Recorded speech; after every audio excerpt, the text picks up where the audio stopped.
نحمده ونصلي على رسوله الكريم اما بعد نہ پوچھو زمانے کو کیا ہماری کہانی ہے، نہ پوچھو زمانے کو کیا ہماری کہانی ہے، ہماری پہچان تو صرف یہ ہے کہ ہم ہندوستانی ہیں۔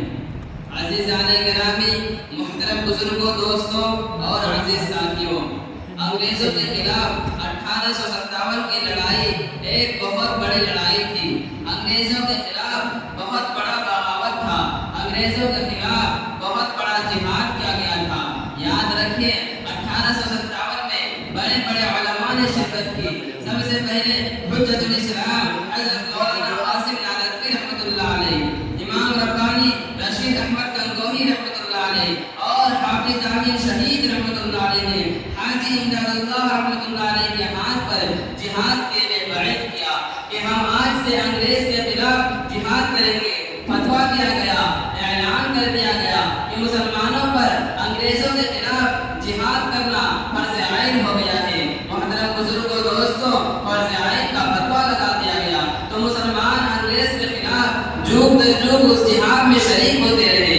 یاد رکھیے ایک ہندو بھائی نے اپنی کتاب میں لکھا ہے کہ 1857 کی لڑائی میں تقریباً 5 لاکھ مسلمانوں کو صرف اور صرف پھانسی پر لٹکا دیا گیا تھا۔ مسلمانوں کی اتنی بڑی قربانیاں ہیں۔ یہ محترم بزرگوں، دوستوں، یہ کسی مسلمان کی بات نہیں بلکہ ایک ہندو بھائی نے اپنی کتاب میں لکھا ہے۔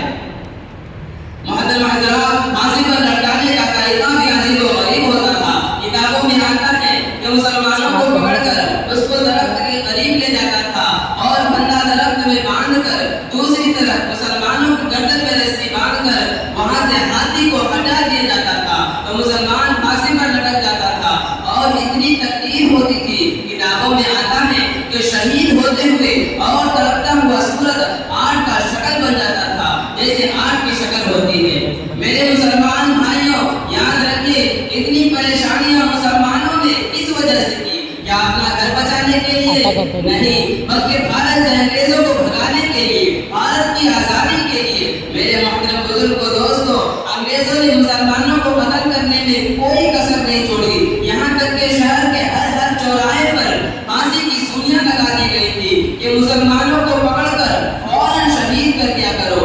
آپ نے سنا ہوگا ہندوستان میں تھانہ بھون کے نام سے ایک گاؤں ہے، اس گاؤں میں ایک تحریک چلائی گئی تھی، انگریزوں کے خلاف بغاوت کیا گیا تھا تو اس گاؤں کے رہنے والوں کو ختم کر دیا گیا۔ تاریخ گواہ ہے کہ 2 سال تک وہ گاؤں ویران رہا، وہاں پر اتنی سختیاں کی گئی تھی، ایسا قتل و غارت کیا گیا تھا۔ کتابوں میں آتا ہے ایسا قتل و غارت کیا گیا تھا۔ کتابوں میں آتا ہے کہ جب 2 سال کے بعد ملکہ وکٹوریہ آتی ہے اور معافی کا عام اعلان کر دیتی ہے تو مسلمان اس گاؤں کو جاتا ہے تو دیکھتا ہے کہ 124 مجاہدین کی لاشیں درختوں پر لٹک رہی ہیں اور 200 سال کے بعد ابھی بھی ان کے جسم کا صرف گوشت سوکھ گیا ہے، لیکن کسی پرندے نے ان کی گوشت اٹھایا تک نہیں، ان کا گوشت سڑا نہیں، ان کا گوشت گلا نہیں۔ لوگ حیران رہ جاتے ہیں کہ ابھی بھی مجاہدین کی لاشیں باقی ہے۔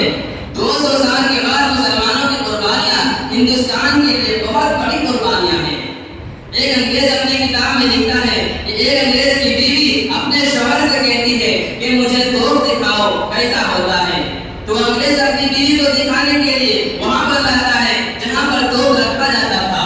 اس کے بعد ایک مسلمان عالم کو پکڑ کر لاتا ہے اور اس کو توپ کے سامنے باندھ کر کھڑا کر دیا جاتا ہے۔ پھر وہ انگریز اپنی بیوی سے کہتا ہے کہ دیکھو توپ کیسا ہوتا ہے۔ جب توپ چلایا جاتا ہے تو مسلمان کے جسم کا گوشت کوٹی کوٹی ہو کر فضا میں بکھر جاتے ہیں۔ اتنی بڑی بڑی سزائیں مسلمانوں کو دی گئی صرف بھارت کو آزاد کرنے کے لیے، پھر بھی انگریزوں کے خلاف بغاوت نہیں چھوڑی۔ ہم جان کے دشمن کو اپنی جان کہتے ہیں کہ ہم جان کے دشمن کو اپنی جان کہتے ہیں، محبت کی اسی مٹی کو ہندوستان